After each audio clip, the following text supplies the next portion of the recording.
guys out here shooting, that's our class that's on deck currently. It's 1 TAC 19 with the LAAD School house at Charlie Company McSess.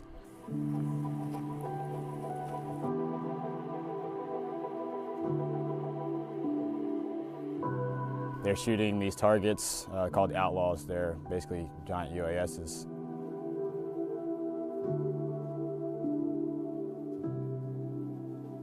We're gearing towards that warfare that might be coming down the line.